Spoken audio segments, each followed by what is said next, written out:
Bienvenidos y bienvenidas, unos y otros, a este encuentro, a esta puesta en circulación del libro Falsabilidad en la economía dominicana.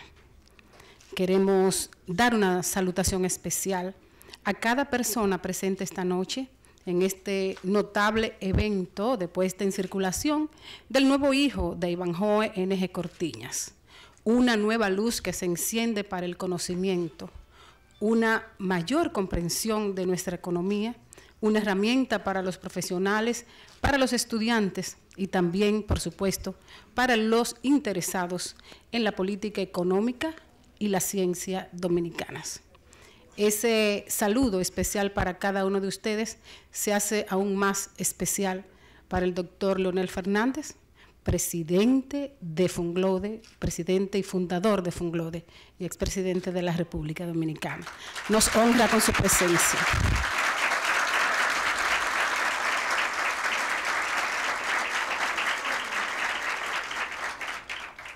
Saludamos también, por supuesto, a nuestros invitados especiales, los protagonistas de la noche, empezando por nuestro autor, Ivanhoe N.G. Cortiñas.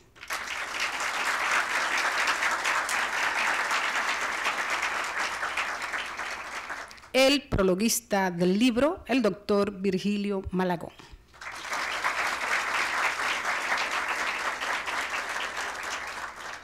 En representación del Centro de Estudios Económicos de Funglode, recibimos a David Pimentel.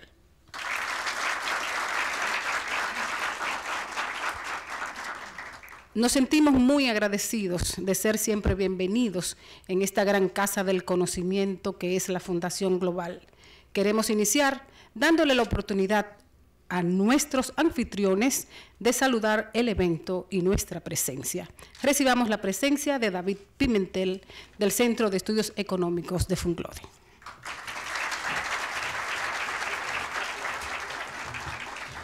Muy buenas noches, damas, caballeros, señor presidente. Bienvenidos todos a esta gala presentación de la tercera obra de nuestro amigo Ivanhoe N.G. Cortiñas, Falsabilidad en la economía dominicana, que sin duda será uno de los textos que enriquecerá el acervo bibliográfico económico dominicano y al cual todos debemos prestar atención desde la complejidad y lo denso de su contenido. Yo quiero darle paso inmediatamente por el tiempo a don Virgilio Malagón Álvarez. Muchas gracias y bienvenidos todos. Buenas noches.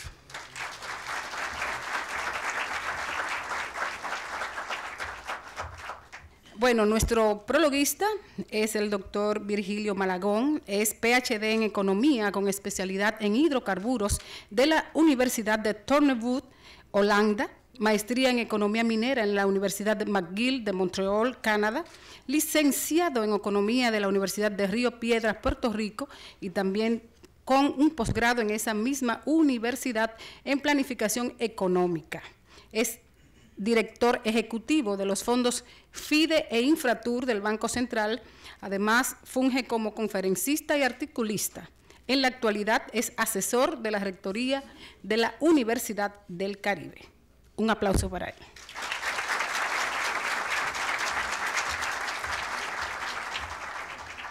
Muchas gracias al doctor Fernández por estar aquí con nosotros, con el autor, con el hijo de un gran amigo mío, Danilo, y a todos ustedes.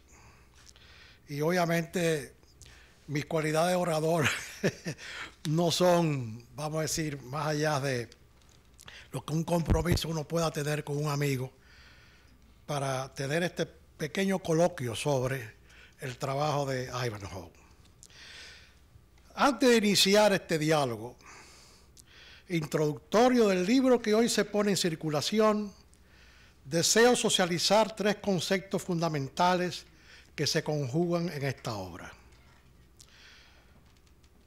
Primero, el concepto de la falsibilidad o refutabilidad es la propiedad que tendrá una posición universal si existe al menos un enunciado lógicamente posible que se deduzca de ella y que pueda demostrarse falso. ¿Cómo? Mediante la observación empírica, que es muy importante. Esto así, sin ni siquiera imaginar la posibilidad de un enunciado empíricamente comprobable que contradiga la posición original. Si es así, entonces tal proposición no será falsable.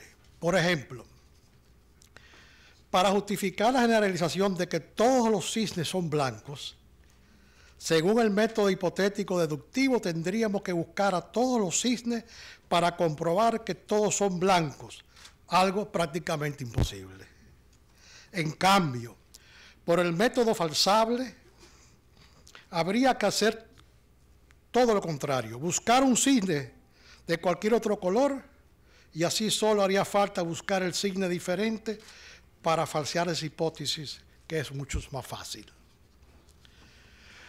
Obviamente que este es un concepto nuevo y yo estoy tratando de ambientar a la audiencia sobre estos temas y tengo que hablar durante el desarrollo de este breve coloquio sobre la resiliencia y la singularidad también que aplican al libro, lo que es muy importante. Existen dos grandes paradojas interpretativas de los eventos y son dos grandes exponentes. El primero es Thomas Samuel Kuhn, nació en Cincinnati el 18 de julio de 1922 y murió en Cambridge el 17 de junio de 1996. Fue un físico, historiador y filósofo de la ciencia estadounidense, conocido por su contribución al cambio de orientación de la filosofía y la sociología científica de la década. Esto es la prehistoria del enfoque metodológico del libro del autor. Para Kuhn, los científicos de todos los tiempos, al hacer ciencia normal, lo han hecho dentro de grandes construcciones científicas que dan a pie a determinadas tradiciones compactadas de investigación científica que sirven de modelo o patrón para la práctica científica cotidiana. Estas construcciones hacen las veces de paradigma en el que se incluye el trabajo de la ciencia normal. Esto es muy importante para cuando el lector lea, vea que la secuencia del método que desarrolla Ivanhoe es muy importante.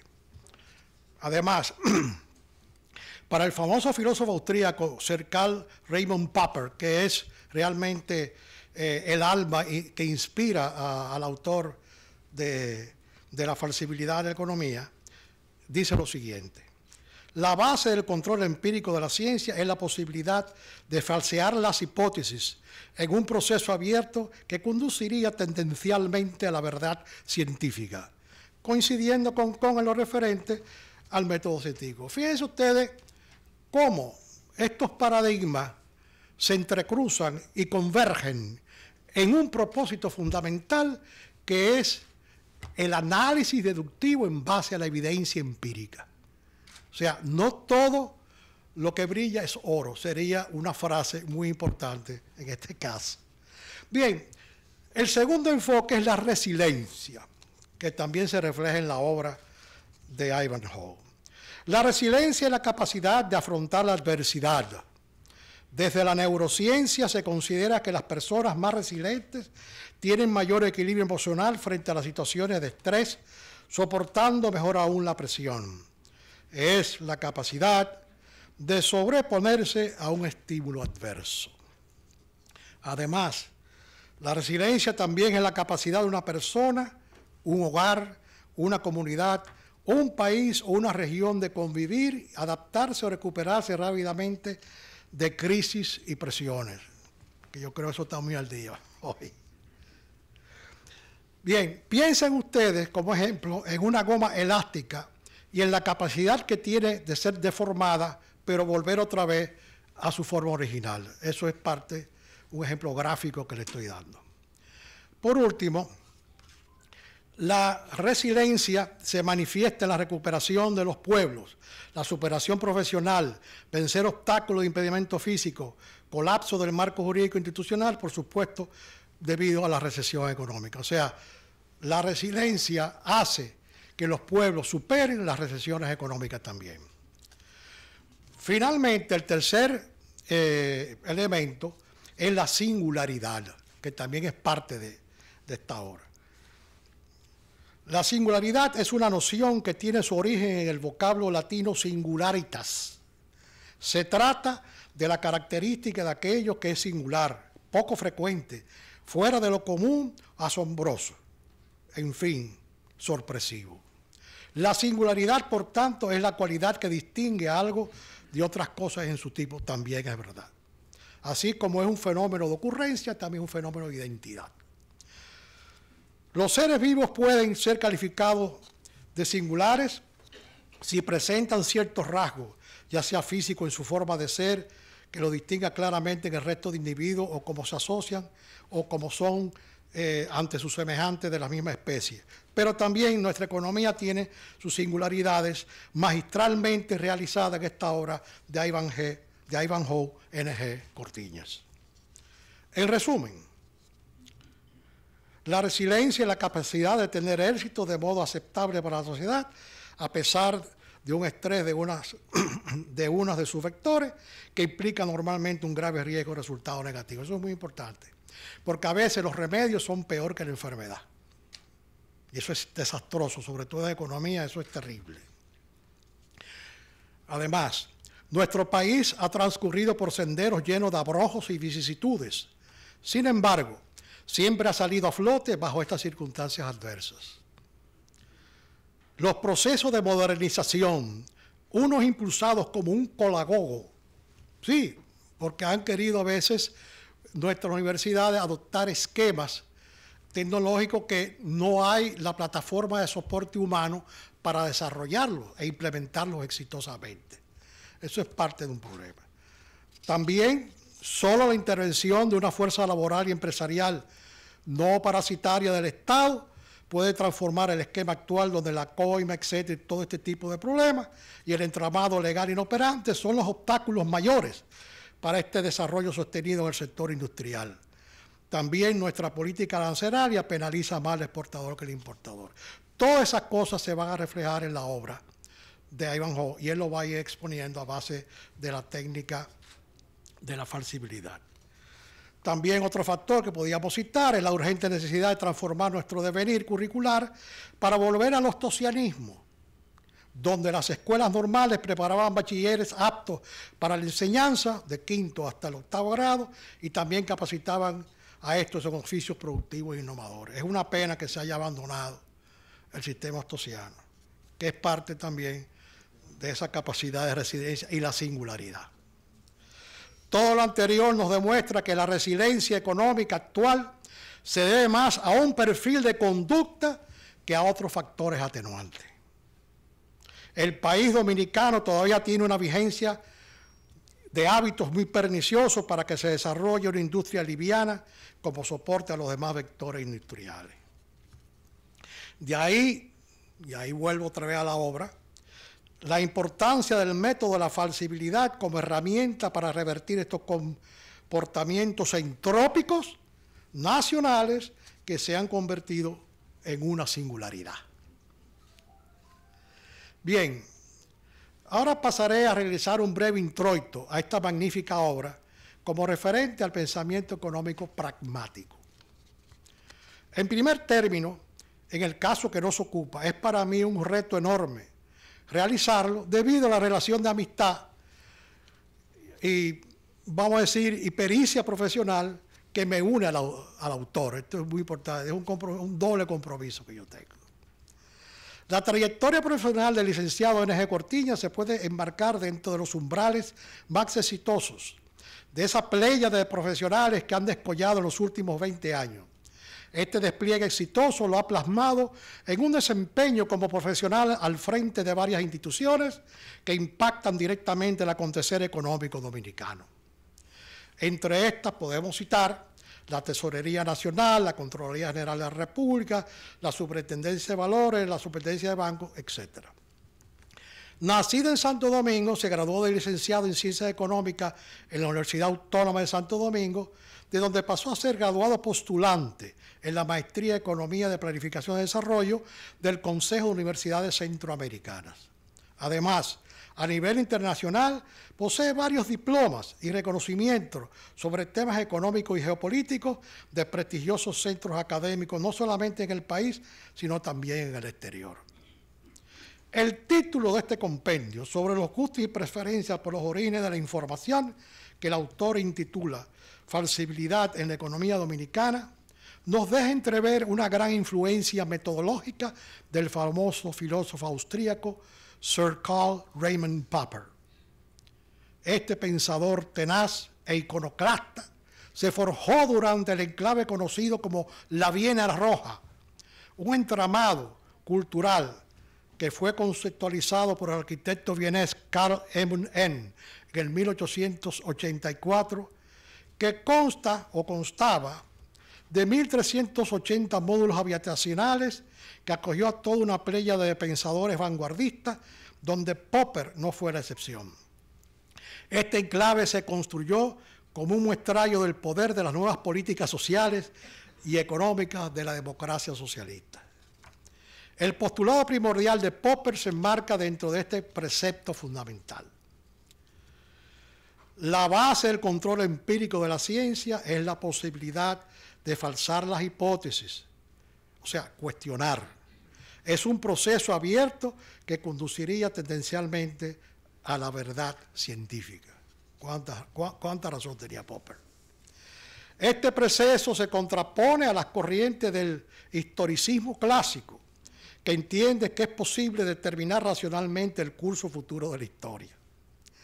El autor, de manera diáfana y entendible, nos resume el enfoque pragmático de Popper de esta manera.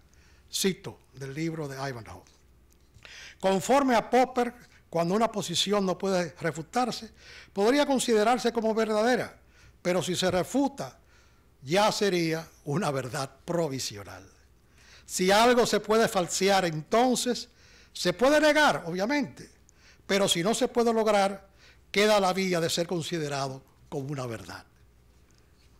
De manera que el papel de falsear un enunciado es el de hacer que la verificación de la hipótesis sea algo más que una probabilidad de la verdad. Ustedes van a ver al final de la obra, tabulado, los conceptos de falsibilidad, o sea, las hipótesis y las falsibilidades, por alrededor de 20 y pico de temas, en que el autor lo diagramó en una especie de tabulación para que pueda compararlo y entender perfectamente bien cómo la falsibilidad sustenta o sencillamente da el traste con las hipótesis tradicionales del comportamiento de las variables económicas en la República Dominicana. Después de estas elucubraciones conceptuales, es mi deber entrar en materia en torno a los aportes de este libro, que pudiese resultar caldo de controversia, pero muy aleccionador. La carga descriptiva de esta obra es muy densa, es verdad, debido a la gran cantidad de información presentada como base para las conclusiones y proyecciones presentadas. Sin embargo, la complejidad de los temas económicos tratados en este libro pueden ser analizados con una óptica de pragmatismo que requerirán varios encuentros o peñas de ejecución de los mismos. No es una tarea fácil lograr un equilibrio entre la lógica inductiva y la deductiva para analizar quirúrgicamente el comportamiento de las principales variables económicas del país, sobre todo teniendo en cuenta el desarrollo de los eventos que han configurado la identidad económica dominicana, sobre la cual el autor también nos dice lo siguiente. En términos históricos, la conformación de la organización social expresada en grupos humanos, luego en comunidades, posteriormente en poblados, después en ciudades y finalmente posibilitando y potenciando la herencia en la más amplia acepción del término, como son los estados nacionales y su par, además de la identidad nacional que involucra y resume todo lo que es sentido presente. O sea, todo es un desarrollo de una dinámica histórica. Y obviamente se hace historia a través de la impronta, del conocimiento y obviamente de la realización de las ideas. Esta condición existencialista demanda un ordenamiento analítico que no puede basarse solo en modelos teóricos descriptivos, enmarcados dentro de las principales variables macro y microeconómicas. Se necesita el conocimiento de los vectores de causa y efecto que originan el surgimiento y desarrollo de estas variables, bajo la óptica del empiricismo pragmático postulado por Popper, para poder deslindar la falsía de la información a la veracidad de los hechos reales que realmente acontecen o acontecieron. Nuestra economía, desde sus inicios, construyó una superestructura social y comercial muy típica de las economías abiertas. El trueque y la dispensa, entre comillas, o pago de servicios fue la norma por casi 400 años. Huella que no se puede borrar fácilmente. Esta condición insular creó una cultura de desconfianza que todavía hoy permea en la presentación de las cifras nacionales con relación al desenvolvimiento económico dominicano. De ahí que el autor, con mucha propiedad, acude a Popper para demostrar la falsibilidad de la economía dominicana. No, hay una frase muy famosa que dice: no todo lo que se calcula bien, ni refleja la realidad circundante. Claro, agregaría yo como un colofón a esta exposición. Finalmente, hay que reconocer que el autor presenta sus argumentos dentro de una óptica de valoración sostenida por la información disponible e inferida. Maneja magistralmente la técnica del análisis de la información cruzada para sus conclusiones y recomendaciones. Y por último, su solidez académica se refleja a través de todo el desarrollo de una temática envolvente que incita al análisis y a las proyecciones de juicio valorativo responsables. Ahora bien, tengo que hacer justicia al autor, y en su página 255 él hace estas pequeñas 5 salvedades. Primero, la razón por la que el libro desde la perspectiva metodológica se auxilia de la falsificación hipotética desarrollada por Karl Popper radica en que permite una buena manera de auscultar un problema más que un tema, y en ese caso un conjunto de problemas identificados como importantes para la economía dominicana con el objeto de someterlo en forma simultánea a la contrastación y refutación. 2. El libro no es un prontuario de negación, claro que no, sino fundamentalmente de refutación a lo que se da como verdad generalizada, que tal vez ni lo sea o que incluso solo llega a la categoría de verdad provisional porque se demostró la hipótesis o porque se parte de la experiencia personal avalada en datos en ocasiones no sistemáticos que la corroboran. Esta es una situación se da mucho en los investigadores dominicanos que adaptan, vamos a decir, observaciones en el ámbito social y económico a creencias personales y entonces buscan la información para justificarse, lo que debe ser totalmente lo contrario en este caso. Este libro realiza un esfuerzo por trasladar y aplicar a cada uno de los problemas económicos que forman parte de su contenido, lo que Popper desarrolló como método del libro de la lógica de la investigación, adicionando en forma crítica lo deductivo, lo inductivo, una forma de potenciar la contrastación que es examinada en el enunciado central con el objeto de identificar hallazgos que nos permite evitar proclamar victoria, porque demostramos, entre comillas, el problema. Cuarto, se asume que la falsibilidad en la economía dominicana está compuesta por distintos problemas económicos en los ámbitos de la economía real, monetaria, cambiaria, fiscal, de regulación, etc., cada uno de los cuales va acompañado del concepto que lo guía, la proposición generalizada que da como verdad a un tema determinado y obviamente la refutación expresada en la falsibilidad hipotética. El quinto y último punto de estas precisiones es, dice él, pregunto, ¿qué tanto se han refutado esas verdades alejadas de la ética de la responsabilidad, con algún nivel de rigor y con el deseo de orientarlas hacia la ética de la convicción weberiana de Max Weber? Precisamente es sobre esta piedra angular que he desarrollado los esquemas de análisis de este libro. Bien, solo me resta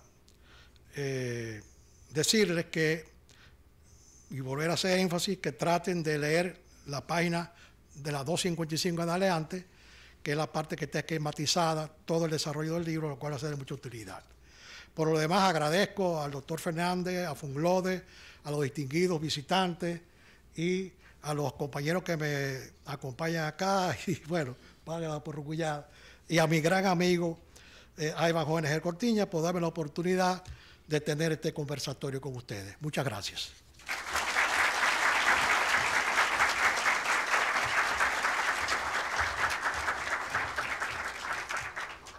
aquí está, falsabilidad en la economía dominicana. En la literatura económica, la literatura toda es bastante complicada, pero en la económica la labor se complica. La imaginación es solo una parte. Se requiere además procesar datos, organizarlos, elaborar indicadores, examinarlos, interpretarlos, considerar el contexto, los enfoques de cada una de las doctrinas económicas, intereses además de utilizar un método. Cuando tenemos todo eso, entonces estamos listos para el inicio de la labor de escribir de economía. Hay que decir que este tercer libro se enmarca dentro de lo descrito, pero con un componente adicional.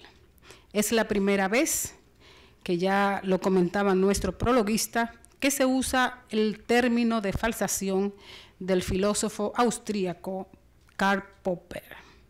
Leer siempre es bueno, pero comprender lo leído es además mucho mejor.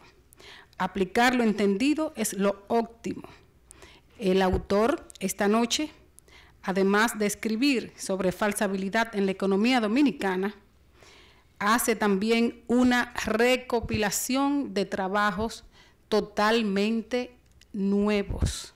O sea, se podría pensar que es una recopilación de artículos de esos que él publica en ivanhoe.com o en el Nuevo Diario o sus aportes en redes sociales. Hay que decir que es un trabajo completamente nuevo. Y hablando de redes sociales, le vamos a pedir a ustedes su participación esta noche para que lo que aquí está pasando no se quede entre nosotros, sino que todo el mundo se entere. Tenemos un hashtag para que ustedes compartan en sus redes lo que estamos haciendo aquí. Vamos a marcar tendencia esta noche. El hashtag es falsabilidad de economía RD. Así es. Bueno, cuando hablaba de lo difícil que es escribir en sentido general, pero sobre todo cuando uno está escribiendo de ciencias más o menos exactas, de ciencias económicas, la situación se complica. La falsabilidad, Ivanhoe intentó de que lo entendamos desde que tenemos este libro en la mano. Dice: la venta de dólares se incrementa en los meses vinculados a la reposición de inventarios. La oposición dice: el incremento de la venta de dólares no se asocia a la reposición de inventarios. Toda afirmación tiene una oposición que inmediatamente lleva a un nuevo conocimiento. Queremos aprovechar para saludar a Soraya Fernández, que también es, o pudiéramos decir que es la más afectada de esta inmersión en la literatura económica de su esposo. Gracias por estar aquí.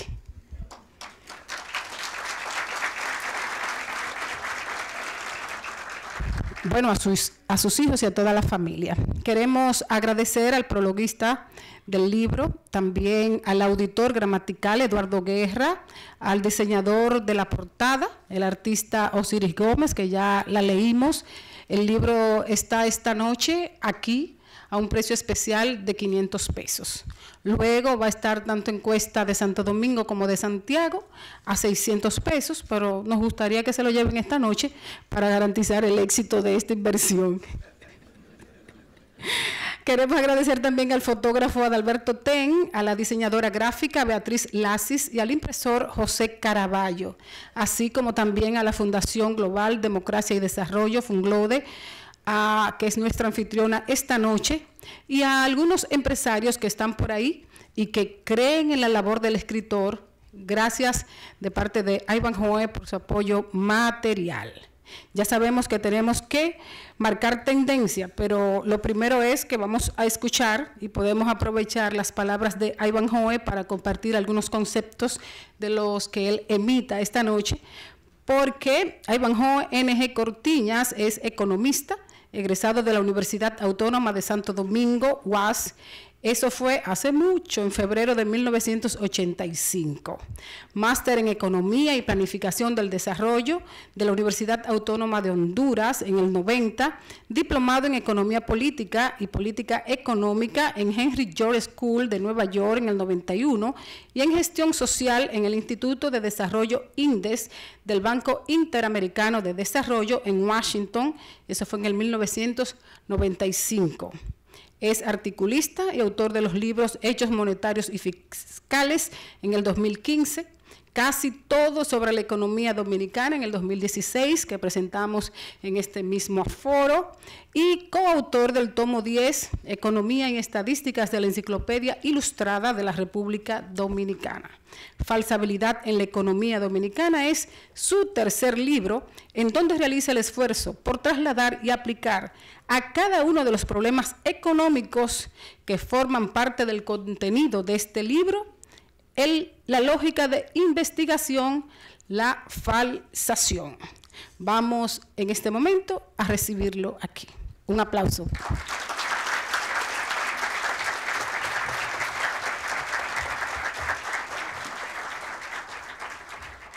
Bueno, buenas noches a todos. Darle las gracias a la Fundación Global Democracia y Desarrollo por habernos permitido nueva vez estar aquí con ustedes, compartiendo la puesta en circulación de mi tercer libro.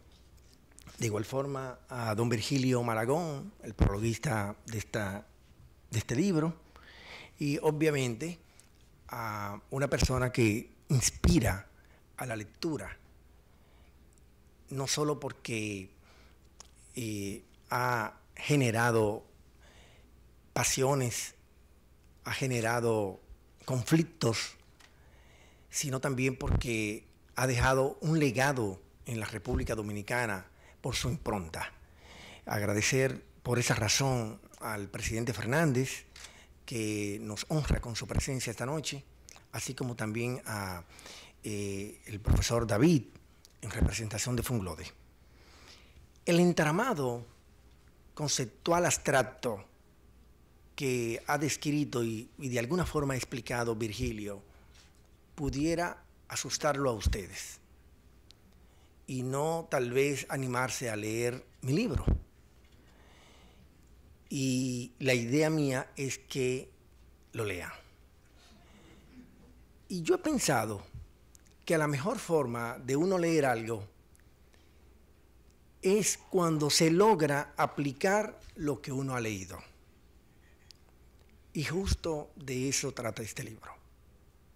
Es un intento, un esfuerzo por aplicar lo que aprendí de este señor que ha dejado una impronta en el universo, de Karl Popper, hablando de la lógica de la investigación.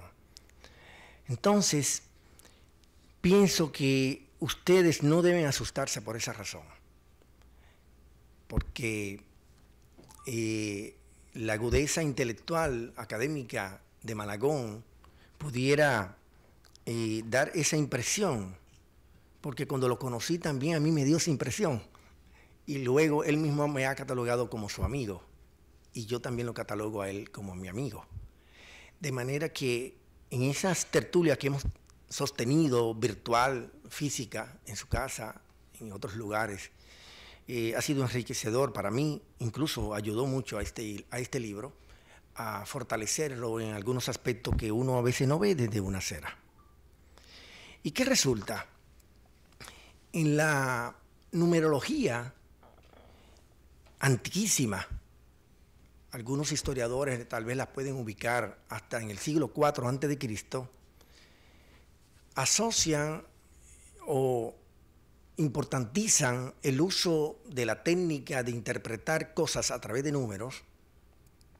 Ustedes saben que en el caso de la Biblia, basado en eso, el 7 es un número de perfección. Sin embargo, este libro no es el número 7, este libro es el número 3. Y ustedes saben que Dios hizo el mundo en 7 días. El primer día, Él hizo la noche y el día. El segundo día, Él hizo la tierra y los cielos. Y en el tercer día, él hizo todo lo que es la capa vegetal en la tierra y otras cosas. Entonces, plantó los árboles pequeños y grandes. En el caso de mi primer libro, que se titula Hechos monetarios y fiscales, yo sembré. En el segundo, casi todo sobre la economía dominicana, aboné. Y en este tercero, falsabilidad en la economía dominicana, intento oxigenarme. Justo lo que pretendió Dios, y lo logró, cuando en el tercer día creó las plantaciones. De manera que con la venia de ustedes, este libro pudiera ser exitoso si ustedes me honran con leerlo.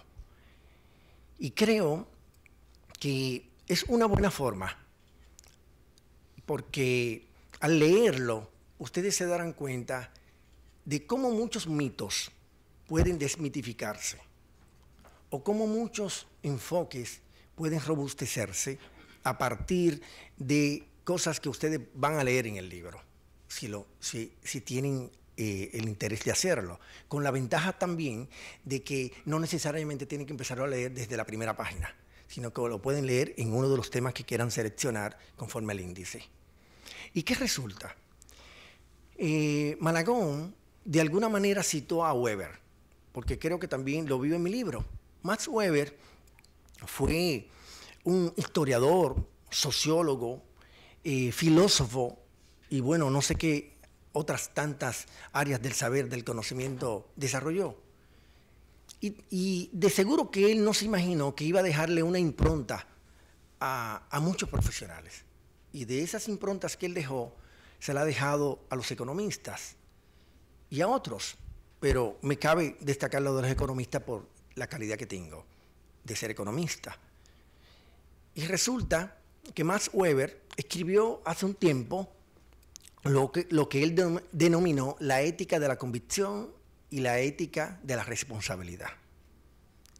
Y cuando habló de la ética de la responsabilidad se refería justo a este hecho de acomodar los análisis en función de los intereses que uno representa por razones personales o intereses que uno representa de otros sectores o de otras personas o de sus clientes. A eso él le llamó ética de la responsabilidad, que no necesariamente lo que dice el opinador se corresponde con la verdad. Y luego, en contraposición, está la ética de la convicción, en la que sí la persona, el intelectual, el hacedor de opinión, el comunicador, hace uso de los principios y defiende esos principios, no importa que estos lo perjudiquen. Y en esta época de situaciones difíciles que vive el mundo, mucha gente no abraza esta última posición, el de la ética de la convicción, sino que abraza el de la ética de la responsabilidad. O si no, imagínense, cuando hablamos de deuda pública, encontramos que un grupo de economistas, por no hablar de otras áreas, se refieren al tema en forma crítica y por lo tanto dicen que la deuda pública dominicana no es sostenible, o en contraposición quienes sostienen lo contrario, de que la deuda pública dominicana no ha entrado en una fase de insostenibilidad fiscal. Entonces, como pueden ver,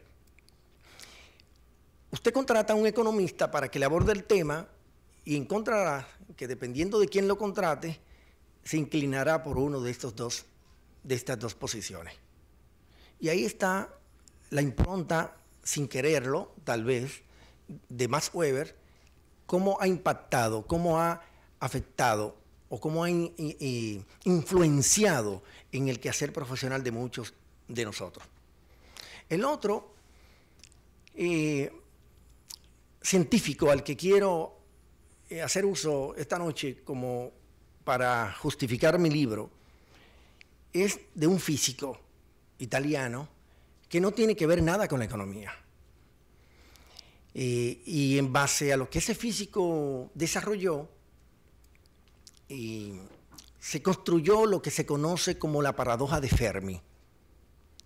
Fermi, como le decía, era un físico sumamente talentoso que en la época en que él se desarrolló explicaba que como la generalidad de la gente, de los científicos del momento, aceptaban como bueno y válido que había una alta probabilidad de que en el universo existiera vida extraterrestre, pero resulta que ninguno de ellos, para la época e incluso para ahora, ha podido demostrar o presentar una evidencia de vida inteligente en el universo o fuera de la Tierra. Entonces ahí la contradicción, ahí la paradoja de Fermi. Y si eso lo trasladamos a la economía, ¿qué viene a resultar? Bueno, cuando el Banco Central dice que la inflación es de tanto por ciento o que la tasa de crecimiento del PIB es de otro tanto por ciento, no faltan opinadores, y me quedo con los economistas, que dicen que esa tasa de inflación no es correcta, que el 1.63% de lo que va acumulado en este año no es cierto, o que el 6.6% o el 6% del crecimiento del PIB tampoco lo es. Pero ¿qué resulta? Tampoco ellos pueden demostrar lo contrario, de presentar una evidencia de que la tasa de inflación no es esa, y que la tasa de crecimiento del PIB tampoco es esa. Y peor aún, entonces el organismo estatal que hace esas estadísticas tampoco es capaz de convencernos a nosotros y a los propios economistas de que la tasa de inflación y el crecimiento del PIB es el correcto. Entonces ahí la paradoja de Fermi, aplicada a la economía. Pero también podemos hacer uso de un libro que cito en el libro y que Malagón también de alguna manera se refirió a él.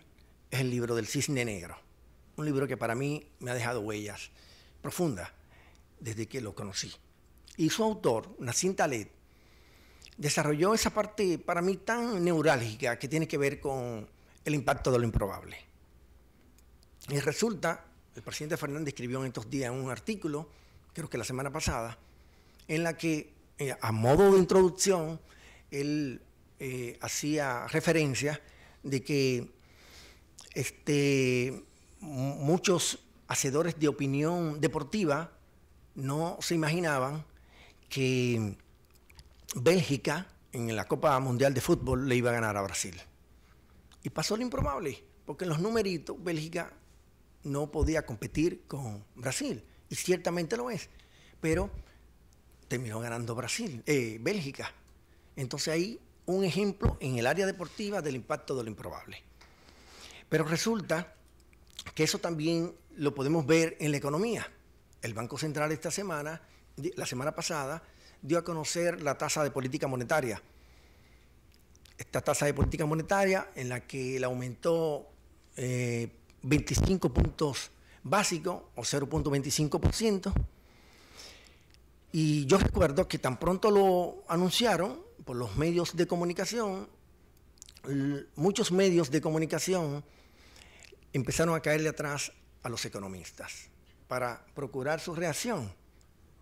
A uno de esos economistas que quisieron preguntarle fue a mí.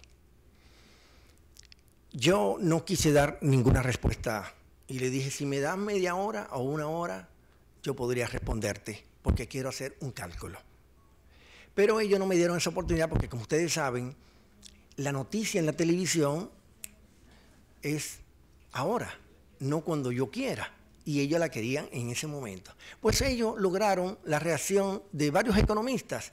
Y esos economistas dijeron, en resumen, bueno, que el aumento de la tasa de política monetaria del Banco Central iba a provocar una desaceleración de la economía, que iba a hacer que la tasa de interés activa promedio ponderada de los bancos del sistema financiero iba a aumentar. Y ciertamente la teoría dice eso. Pero si acudimos a Taleb, el del impacto de lo improbable, podríamos darnos cuenta que, ¿y si no pasase eso? Y si en el escenario hipotético que uno debe, como formulador de políticas, ponerlo sobre la mesa, al menos para fines de de estar apercibido de lo que pudiera acontecer acerca de fenómenos como este, de problemas como le llama Popper y no de temas. Entonces, ese aumento de la tasa de política monetaria previsiblemente era, y es como lo dicen los economistas, y que también yo lo pudiera decir. Pero, ¿qué ha pasado en la historia reciente de los últimos 4 movimientos de la tasa de política monetaria en la República Dominicana? Bueno, que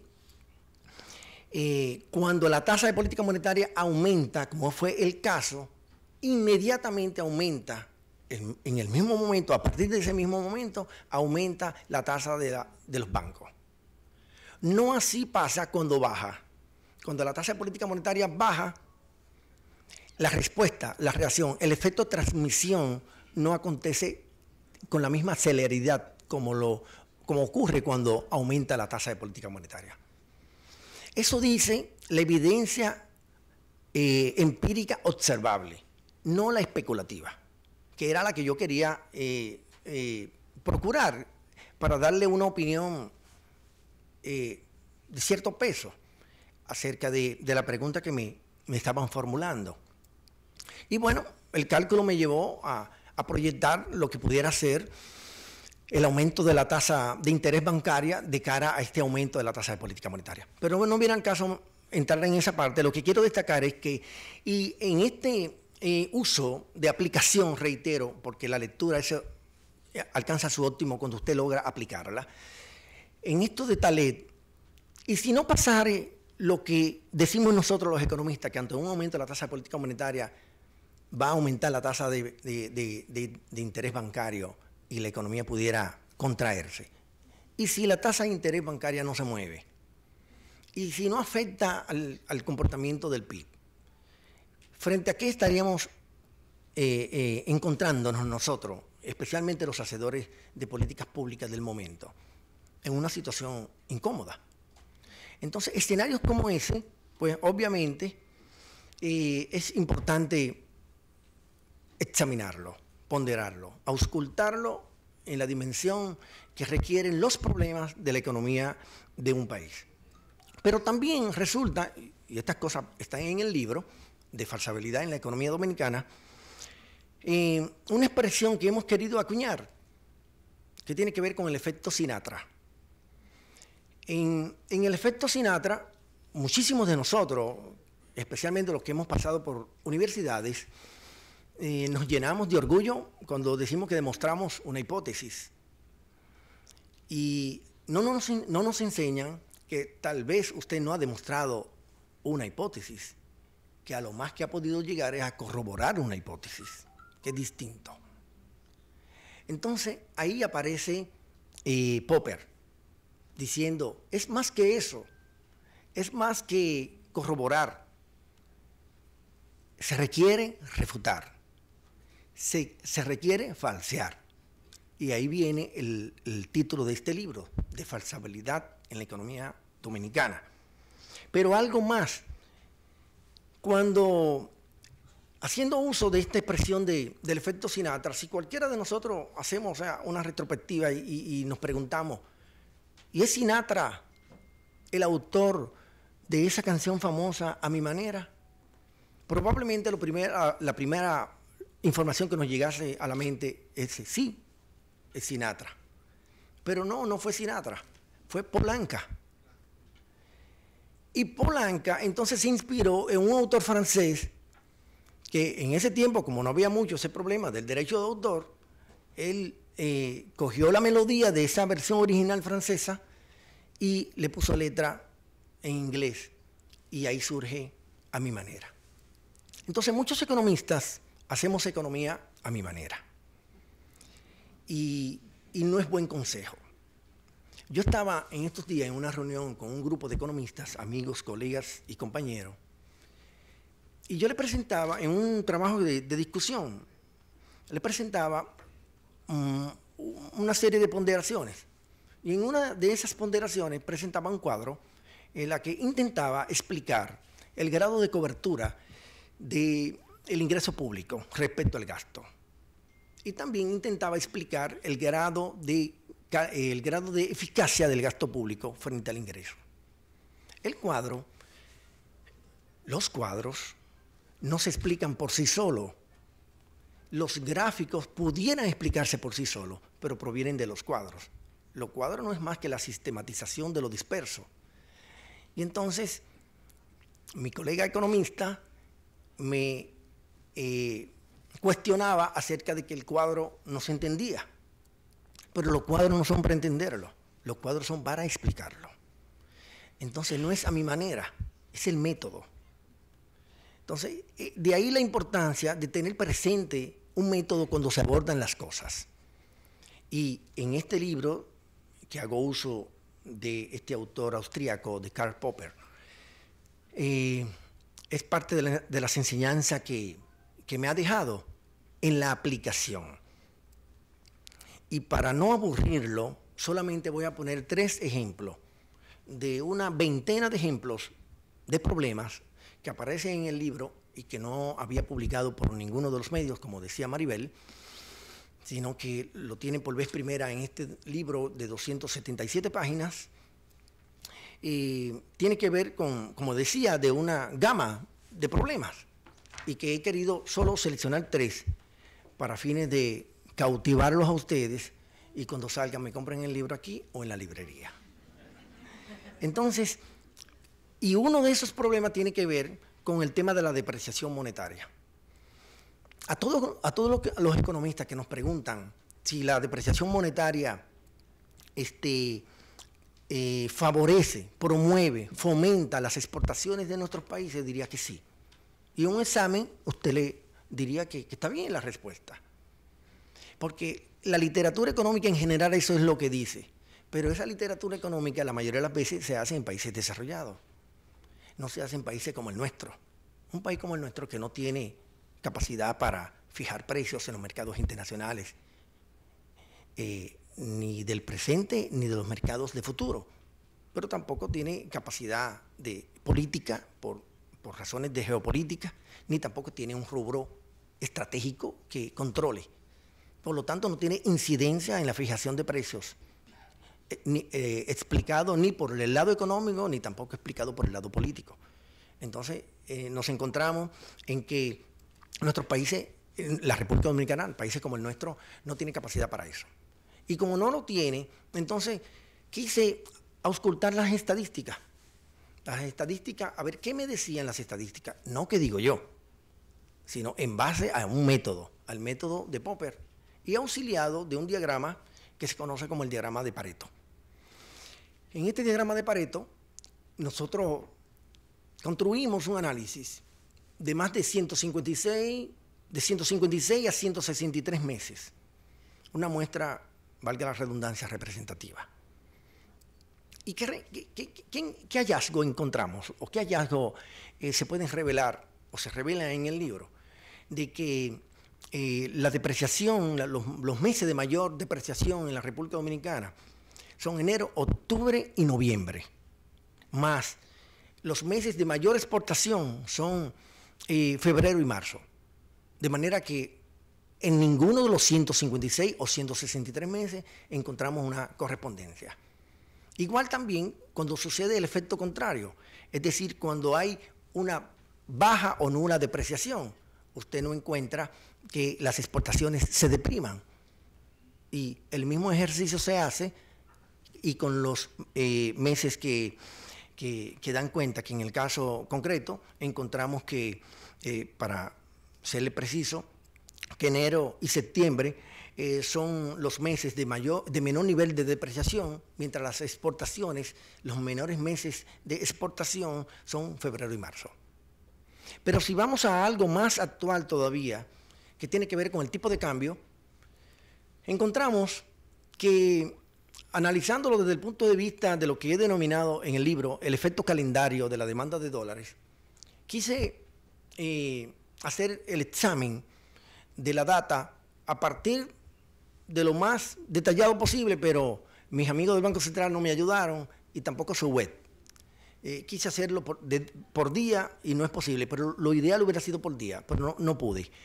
Pero a falta de pan casabe, entonces me auxilié de la información que tenía a mano la que pude conseguir, pero es representativa, que tiene que ver con el volumen de ventas de las operaciones cambiarias del mercado cambiario de la República Dominicana, particularmente el de la venta de dólares, porque hay otras divisas, obviamente. Y hice el siguiente ejercicio. Busqué en todos los periódicos qué dicen los funcionarios, lo del pasado, lo del presente, y de seguro que lo del futuro, si no leen esta parte del libro. Y les pregunté a ellos, así lo leí, lo busqué, y además le pregunté a varios empresarios amigos acerca de cuál era el pico de demanda, de mayor demanda de dólares en la República Dominicana. Y todos, como si hubiesen ido a la misma escuela, dieron la misma respuesta: en los periodos de cambio de inventario. La respuesta luce lógica, luce convincente respecto a la aseveración, no solo porque la forma en que lo dicen, sino porque lo dicen actores, y los actores como empresarios, y lo dicen hacedores de políticas públicas, como son los funcionarios o las entidades. Pues en la evidencia empírica observable no se encuentra eso, sino que por el contrario, en el mercado spot dominicano de dólares encontramos que el mes donde más divisas se venden y se compran, obviamente, es el mes de diciembre. En los 13 años de data, 13 y 15 años de data, y los meses que incluyen esos años, eso es lo que indica. Sin embargo, diciembre no está asociado a la reposición de inventario. La reposición de inventario está asociado a los primeros meses del año y agosto, según toda la investigación que realicé y que aparece en el libro. Y también resulta lo contrario, es decir, en el mes que más tasa de depreciación hubo, no está asociado con el aumento de la demanda. Los mayores niveles de depreciación de la moneda dominicana no está asociado al mes de diciembre. Entonces, hallazgos como ese, sometidos bajo la lupa popperiana, es lo que aparece en el libro. Por último, y gracias por darme esta oportunidad de dirigirme a ustedes, tiene que ver con el óptimo del gasto público. En la República Dominicana, los que somos politécnicos, los que son políticos solamente, o los que son economistas solamente, nos llenamos la boca diciendo que el gasto público dominicano es excesivo y que no tenemos un óptimo del gasto público.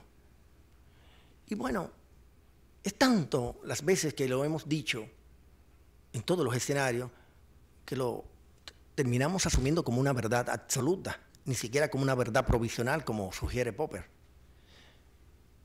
Y yo quise someterlo eso también al escrutinio, al examen. Y también se revelan hallazgos interesantes, como por ejemplo que en el mundo no hay un parámetro internacional de referencia del gasto público óptimo, pero tampoco hay un parámetro de referencia internacional y tampoco local del gasto público mínimo.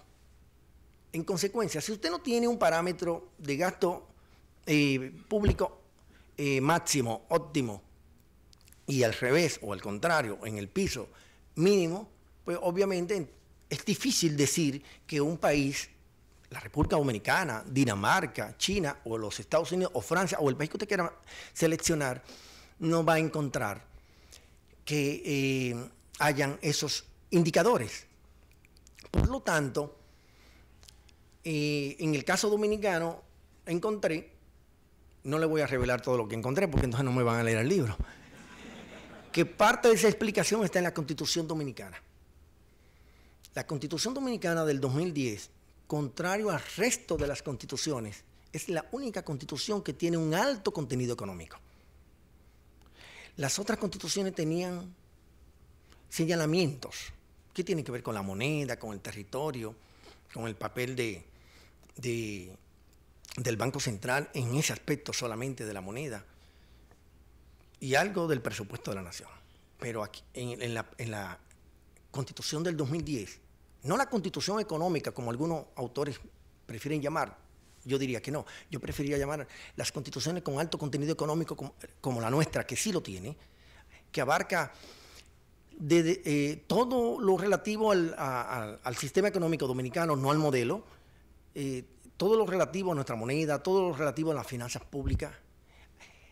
Si muchos de nosotros se leyeran la parte del contenido de las finanzas públicas de la Constitución Dominicana, también no cometerían el error que cometemos como funcionarios públicos de cosas que se hacen. Pero se hacen. Entonces, como no hay un óptimo, no hay un mínimo, pues usted encuentra países desarrollados que tienen un altísimo, una altísima composición del gasto público respecto al PIB, que está por encima del 50%. Y encuentra que su índice de desarrollo humano entonces no es tan alto como en otros que tienen la mitad de esa composición del gasto público como porcentaje del PIB y tiene un índice de desarrollo humano más alto. Entonces, esa es la razón que sustenta, entre otras, este argumento de falsear la parte de la proposición generalizada que tenemos nosotros los dominicanos acerca del gasto público dominicano. El libro entonces, presenta en cada uno de los problemas que aborda un intento de respeto por el uso del método popperiano, al que invito a todos a que siempre lo hagan en cualquiera de las áreas que desarrollan. Como escribí en una parte de mi libro, para no creernos que hemos alcanzado el éxito porque hemos demostrado algo. Porque cuidado, porque en ese algo en el que uno cree, que ha comprobado, que ha descubierto, que ha encontrado, resulta que viene alguien y le dice, pero aquí hay algo en que te puedo refutar esto. Y entonces, al usted no tomarlo en consideración, ese ejercicio de corroboración y de refutación, ese ejercicio por aportar elementos, juicios y variables, informaciones acerca de la corroboración, y ese otro ejercicio que propicia la construcción de contraejemplos, es un ejercicio que ayuda al avance del conocimiento. Y esta Fundación Global Democracia y Desarrollo, que es una fundación que le ha agregado valor a las discusiones de este tipo de ideas y de otras, en distintos ámbitos, el arte, la ciencia, la tecnología. Yo creo que le ha dejado un buen escenario, le ha dado un buen escenario al país, como para que nos den la oportunidad a autores no renombrados, autores renombrados, para que puedan presentar cosas como esta. Les reitero la enseñanza que he logrado con esto. La lectura es importante, pero más que la lectura, que luego se convierte tal vez en un ejercicio de repetición, lo más importante es que usted esa lectura logre aplicarla. Cuando usted logre aplicar lo que ha aprendido, entonces usted ha avanzado. Muchas gracias y buenas noches.